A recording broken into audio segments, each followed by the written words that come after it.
Moi, je vais vous parler de mon projet que je réalise pendant mon stage d'hémato, qui porte sur le traitement par CAR-T-cell de patients atteints d'hémopathie, et plus précisément sur le développement d'un panel qu'on réalise en cytométrie en flux pour assurer le suivi de ces patients.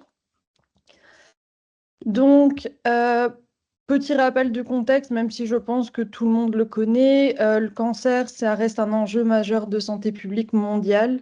Donc, en Belgique, en 2025, il y a eu environ 80 000 nouveaux diagnostics de cancer, dont presque 8% sont des hémopathies malignes, lymphome, leucémie, myélome, donc ce qui est quand même important. Et malgré tous les progrès qu'on a fait avec les traitements conventionnels, donc la chimio, la radiothérapie, la chirurgie, on a encore pas mal de limites que l'on connaît tous, hein, donc les effets secondaires qui sont très lourds, une variabilité interindividuelle qui est énorme dans les réponses au traitement, et dans certains cas où l'efficacité est tout simplement insuffisante. C'est là qu'intervient donc l'immunothérapie qui part en fait d'une idée assez simple, c'est au lieu d'attaquer directement la tumeur de l'extérieur, pourquoi ne pas stimuler ou moduler la réponse immunitaire du patient pour qu'il combatte lui-même ces cellules cancéreuses. Et c'est dans toutes ces immunothérapies que s'inscrit la thérapie CAR-T.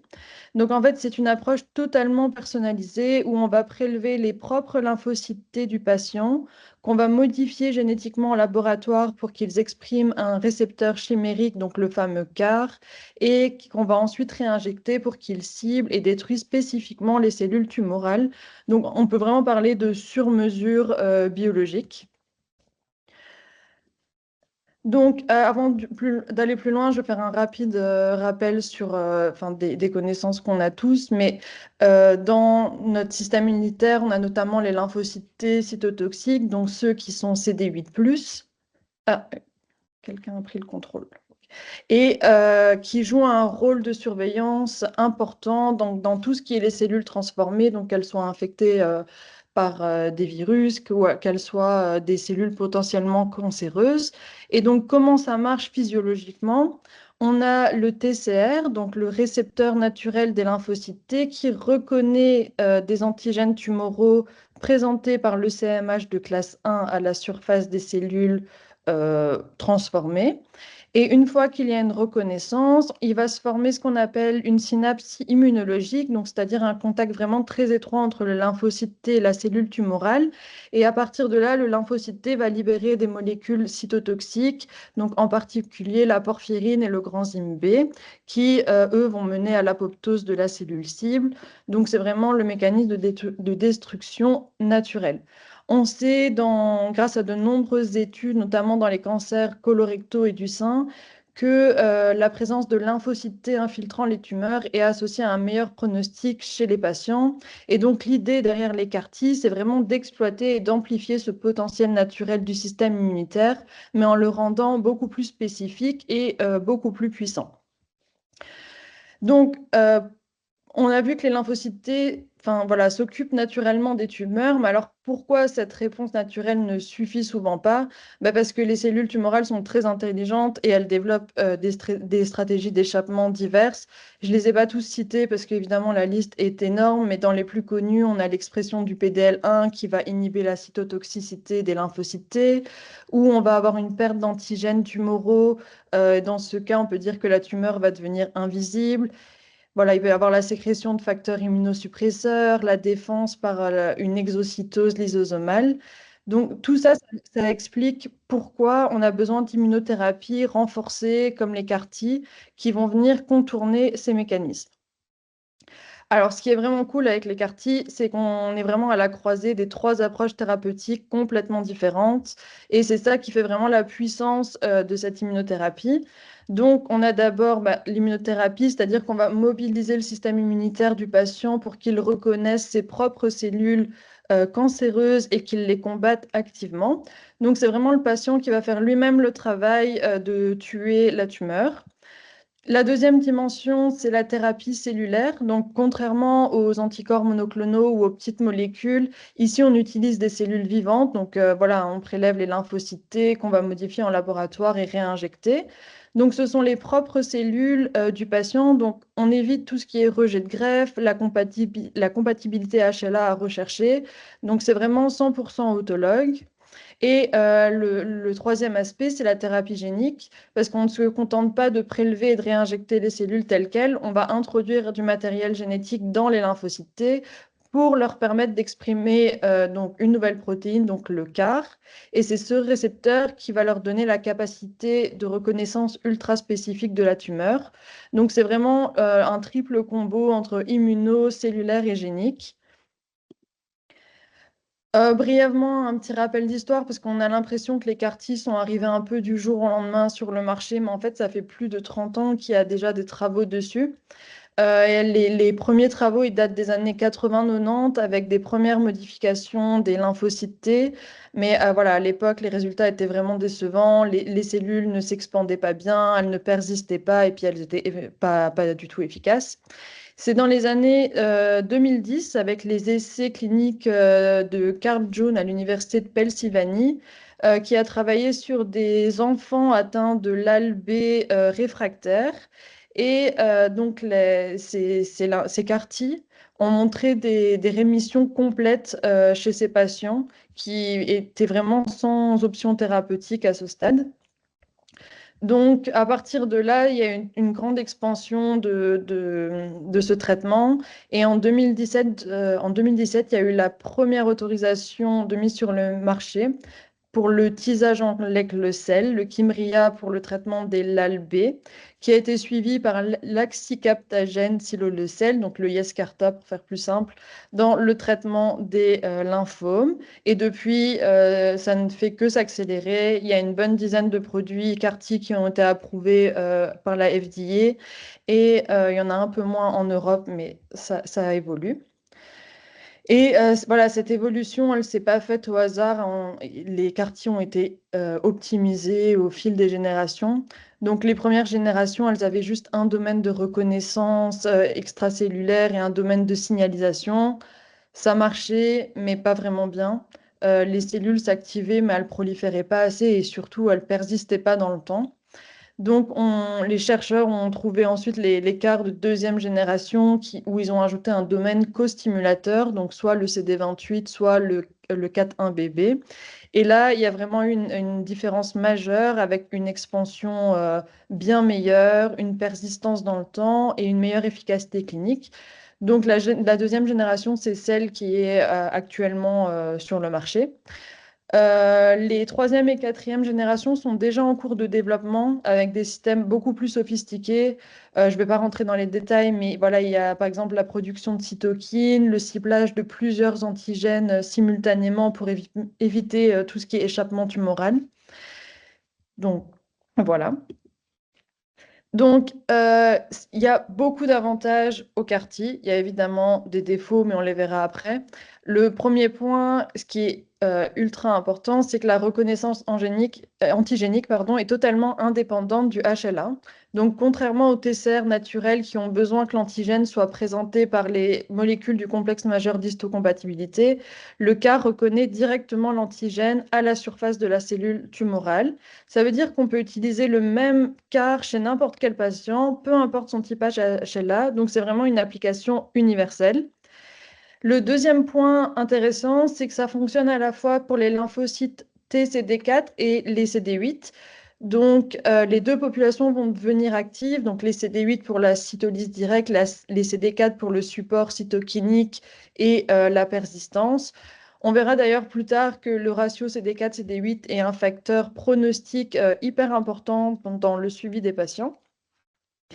Le troisième avantage, c'est la diversité des cibles. Donc, les CAR, ils peuvent reconnaître des protéines, mais ils peuvent aussi reconnaître des glucides ou des glycolipides.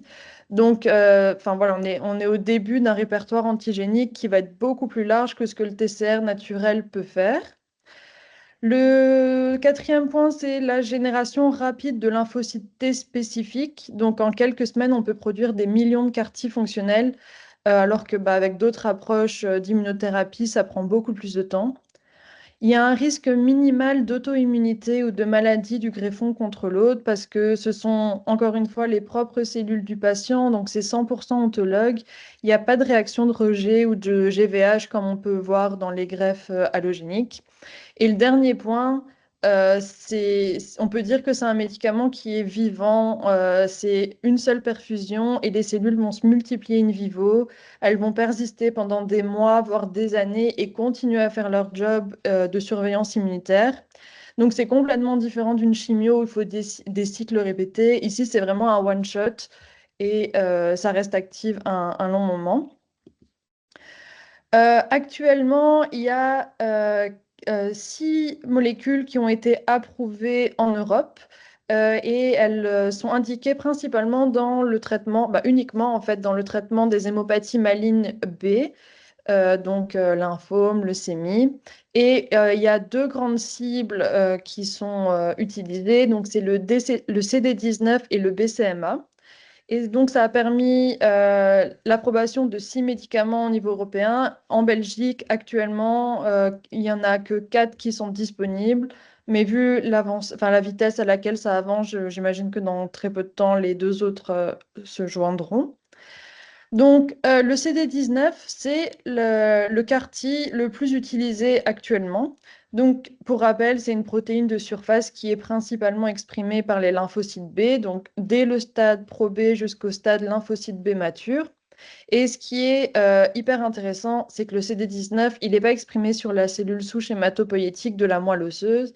Ça veut dire qu'on peut cibler et détruire toute la lignée B sans toucher aux capacités de régénération de la moelle. Donc, les cellules souches vont continuer à proliférer de nouveaux lymphocytes B après le traitement. Et surtout, le CD19, il est exprimé à la surface de la majorité des hémopathies malignes à cellules B. Donc, en fait, c'est une cible qui est quasi universelle dans ces pathologies.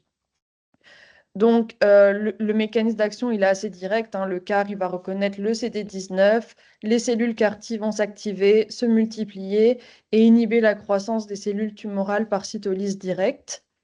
Dans certaines études cliniques, il y a des taux de rémission complète chez des patients atteints de l'ALB qui peuvent atteindre les 90%. Donc, c'est vraiment, enfin voilà, c'est excellent pour ce type de pathologie. Donc, aussi, le CD19, oui, c'est une cible qui est aussi exploitée dans les anticorps bispécifiques, hein, donc, ce n'est pas non plus nouveau comme cible thérapeutique. On le retrouve aussi dans le blinatumomab. Et du coup, les CAR-T anti-CD19, bon, je l'ai déjà dit, mais je vais le faire rapidement, c'est indiqué dans plusieurs pathologies. La première, ça a été la LALB réfractaire ou en rechute, souvent chez l'enfant ou le jeune adulte. Mais on a aussi les lymphomes diffus à grandes cellules B en rechute, ou les lymphomes folliculaires ou les lymphomes à cellules du manteau. Évidemment, ce n'est pas un traitement qui est éligible pour tous les patients. Il faut que la maladie soit mesurable et qu'il y ait eu un échec de minimum 2 premières lignes de traitement.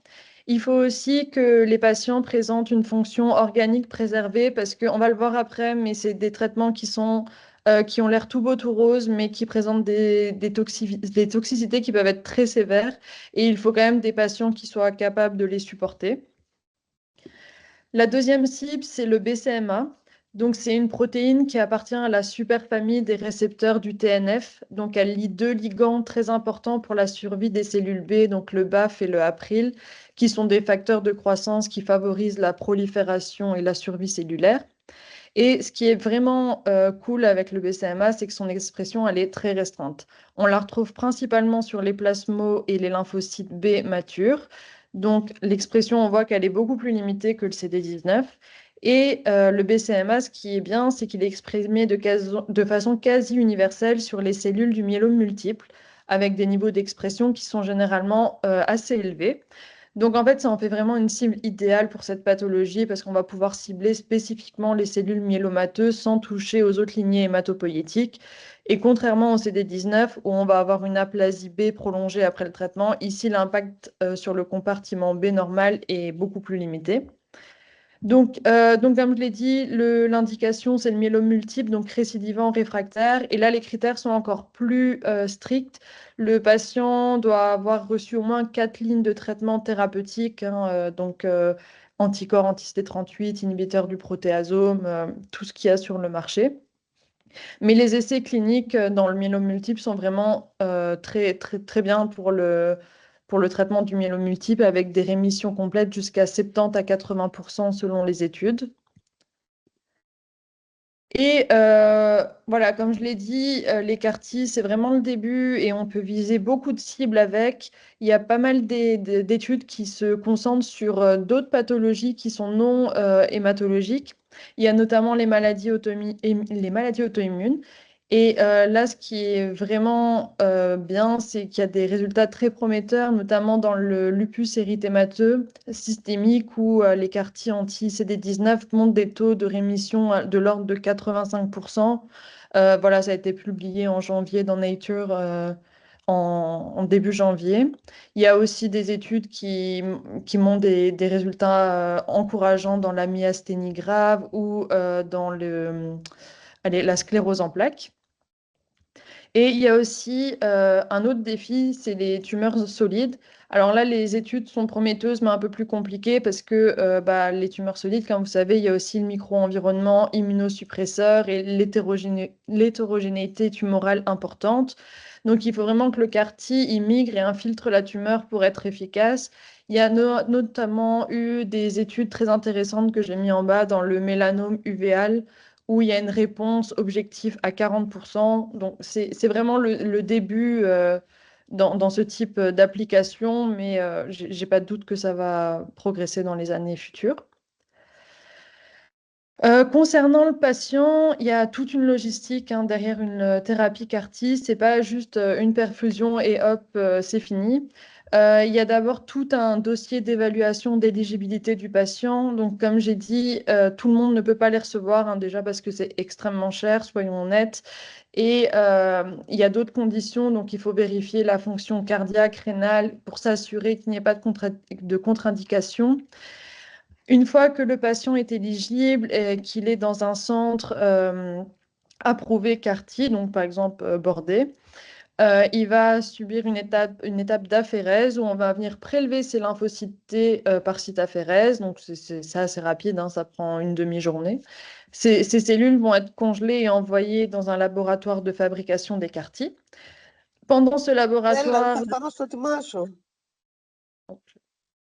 à ce laboratoire, la préparation va prendre entre 2 et 4 semaines selon les produits. Ils vont venir activer les lymphocytes T, les transfecter avec le vecteur viral qui contient le gène du CAR. Et puis après, ça va partir en bioréacteur pour avoir des millions de cellules. Enfin, juste avant la perfusion des CAR-T, le patient va recevoir une chimiothérapie de conditionnement. Donc, c'est généralement de la fludarabine et du cyclophosphamide pour dépléter les lymphocytes endogènes et donc créer un environnement favorable à l'expansion des CAR-T. Et vient enfin le jour où on va faire la perfusion de CAR-T. Donc, c'est une perfusion qui est assez rapide. Mais le patient, lui, va devoir rester hospitalisé et surveillé de très près pendant au moins 10 jours, parce que c'est la période à haut risque de développer des toxicités, dont je vais vous parler juste après. Et enfin, il y aura un suivi à long terme. C'est là que le monitoring, entre autres, est important. Donc, selon les centres, il se fait soit par cytométrie, par PCR, par imagerie. Ça va permettre d'évaluer la réponse et de surveiller la persistance des CAR-T et évidemment de détecter des rechutes éventuelles. Donc justement, les effets indésirables et ce qui a également poussé à la réalisation de ce projet, hein, qui était vraiment une demande active des hématologues cliniciens. Les effets indésirables, donc, dont le plus fréquent, c'est le syndrome de relargage cytokinique ou CRS. Dans les différentes études, il y a une moyenne d'environ 67% des patients qui développent un CRS, peu importe le grade, donc c'est vraiment très fréquent. Et le mécanisme, en fait, c'est quand les CAR-T vont rencontrer leur antigène cible, elles vont s'activer massivement et elles vont libérer vraiment un cocktail de cytokines, donc de toutes les sortes, hein, interleukin 6, interféron alpha, interleukin 2. Donc, en fait, il va y avoir une tempête inflammatoire qui peut aller jusqu'à la défaillance d'organes si elle est mal gérée. Donc, au niveau des symptômes, ça se remarque souvent par une fièvre, mais ça peut évoluer vers de l'hypotension, de l'hypoxie et une dysfonction d'organes dans les formes les plus sévères.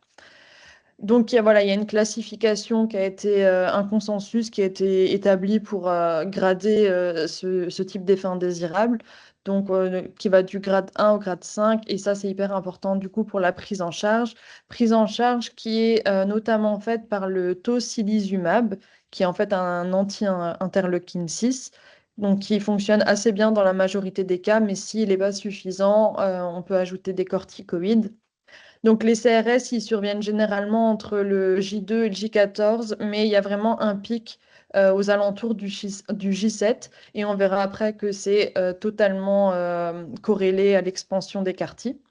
Faut peut-être que j'accélère un petit peu.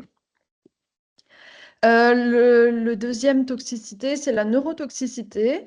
Donc ça, c'est un peu moins fréquent, mais ça peut quand même aller de 20 à 60%, et c'est beaucoup plus fréquent avec les CD19 que les BCMA. Donc ça peut aller de la confusion légère à l'aphasie, au tremblement, mais jusqu'à l'œdème cérébral, voire le coma dans les formes les plus sévères. Il apparaît souvent après le CRS, mais voilà, ça arrive aussi généralement entre J5 et J14, donc c'est les périodes où le nombre de quartiers est le plus important. Et voilà, la prise en charge, c'est souvent par des corticoïdes. Il y a plein d'autres effets indésirables, j'ai pas trop le temps de les décrire, mais voilà, ça va être une aplasie, des infections, des cytopénies et des néoplasies secondaires qui sont très souvent rencontrées dans les traitements cancéreux. Alors, je vous ai déjà beaucoup spoilé, hein, mais pourquoi monitorer les carticelles? Donc, c'est vraiment une demande des cliniciens. Mais le premier objectif, ça va être de prédire l'efficacité. On sait maintenant que grâce à de nombreuses études cliniques, notamment dans Blood, Nature, que l'expression des CAR-T est corrélée directement à la réponse clinique. Le deuxième point, ça va être d'anticiper les toxicités. On vient de voir, le CRS et la l'ICANS, c'est vraiment des toxicités qui peuvent être ultra sévères. Et le fait de les monitorer va permettre aux cliniciens d'anticiper assez rapidement la prise en charge de leurs patients et de l'améliorer. Et enfin, ça va être d'évaluer la persistance. Donc, la durée de réponse et le risque de rechute sont directement liés à la persistance des CAR-T dans le temps. Donc, des patients qui ont des CAR-T détectables encore 1 an après l'injection, enfin, la perfusion, ont une survie qui est nettement meilleure. Donc, il y a certains laboratoires qui font le suivi par cytométrie, d'autres par PCR. Chacun a ses limites et ses forces. L'avantage principal de la cytométrie, c'est cet aspect multiparamétrique où on va vraiment pouvoir caractériser les CAR-T sous toutes leurs dimensions. Donc, on va voir après. Et c'est aussi qu'on est en single cell. Donc, chaque cellule, on sait exactement qui elle est, ce qu'elle fait, son état de viabilité, son état d'activation. Donc, on a vraiment optimisé notre panel pour avoir toutes ces informations. Là où la PCR est clairement meilleure, c'est sur la sensibilité, hein, je ne vous apprends rien, où on peut aller jusqu'à 0,001% de détection de CAR-T dans l'échantillon. Donc, on est au stade de création de notre panel actuellement au laboratoire, mais on a déjà une vision assez large de ce qu'on va faire. Donc, c'est un panel assez relativement simple avec voilà, des marqueurs, donc CD45 qui est un marqueur panleucocytaire, des marqueurs lymphocytes T comme le CD3, le CD4 ou le CD8. On a évidemment notre sonde CAR-T qui est tout l'objectif de ce travail. On a un marqueur de viabilité, un marqueur d'activation et on a 2 marqueurs mémoire que je vais détailler assez rapidement après. Donc ça, c'est vraiment de la cytométrie de base, mais dans notre panel, on va vraiment commencer par isoler les lymphocytes T, donc par une sélection successive de CD45, CD3 et les sous-populations T avec le CD4 et le CD8.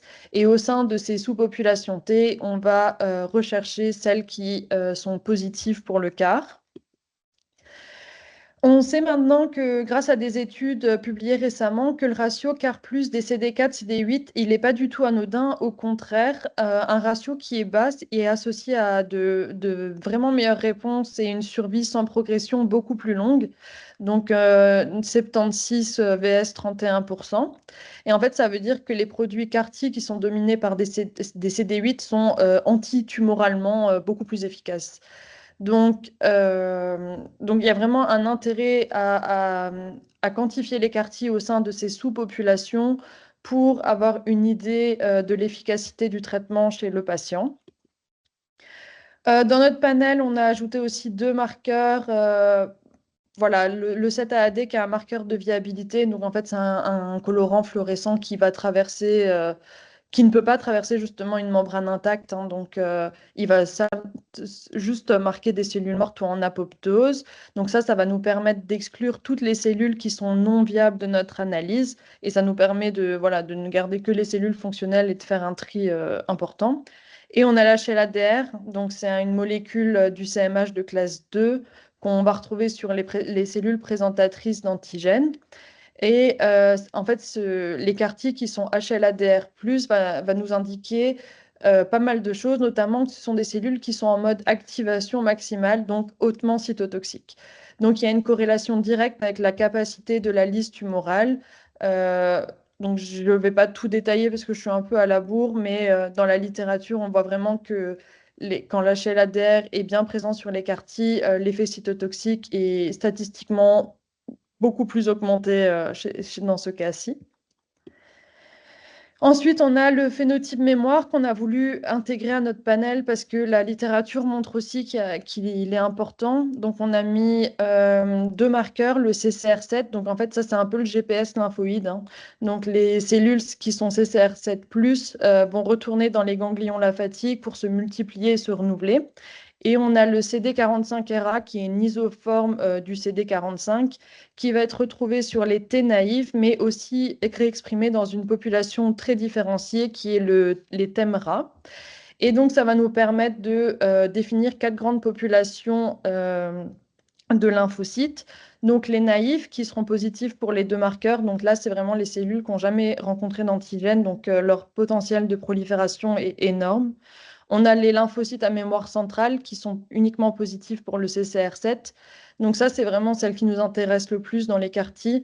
Elles ont une mémoire à long terme qui est très bonne, elles s'expandient très bien et elles persistent très bien.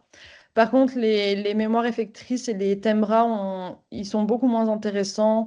Ils ont un risque d'épuisement précoce et donc c'est ceux enfin, on ne peut pas choisir ceux qui vont se développer chez le patient, mais c'est ceux qu'on aimerait ne pas retrouver.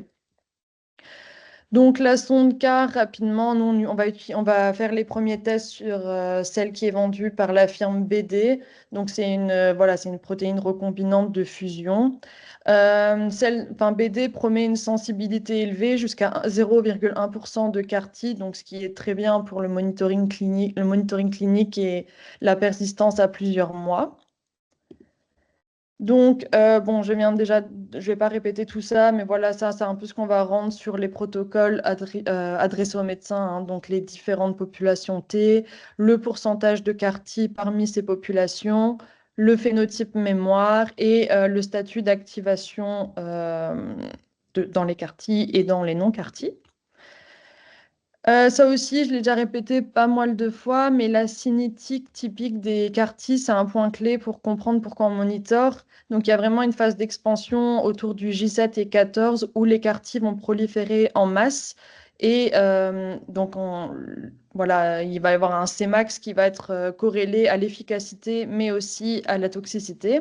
Ensuite, il va y avoir une zone de contraction, donc vraiment un déclin progressif quand l'antigène cible diminue. Et puis, il y aura la phase de persistance. Et au niveau de l'impact clinique, voilà, une expansion précoce forte, donc autour de J7, ça va entraîner des meilleures réponses. Une persistance à 6 mois est associée à une survie sans progression prolongée.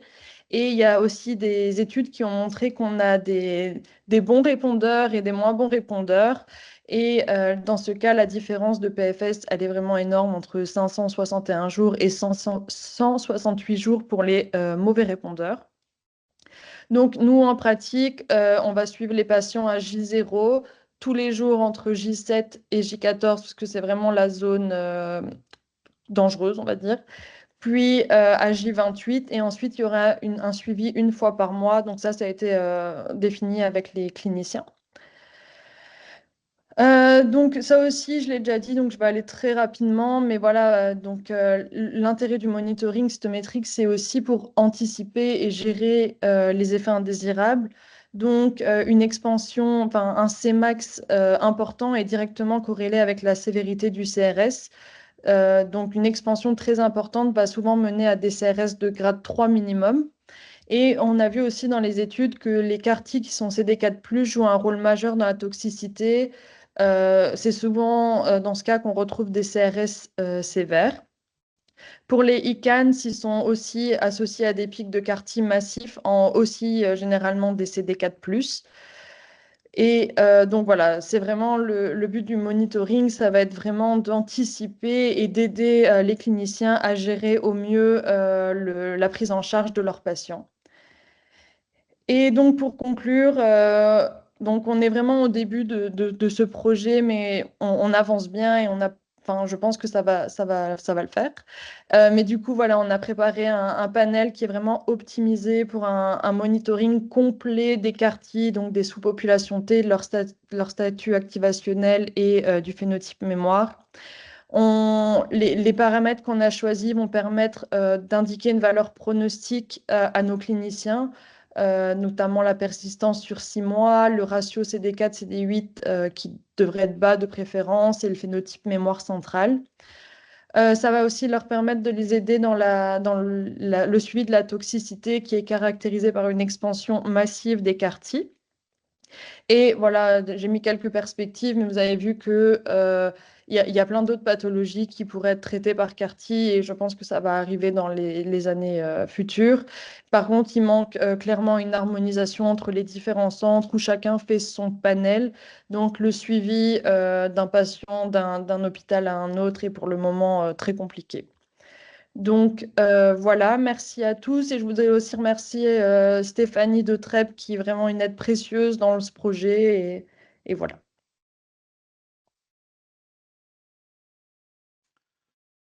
Merci beaucoup, Marie, et bravo pour cette présentation très complète. Moi, j'ai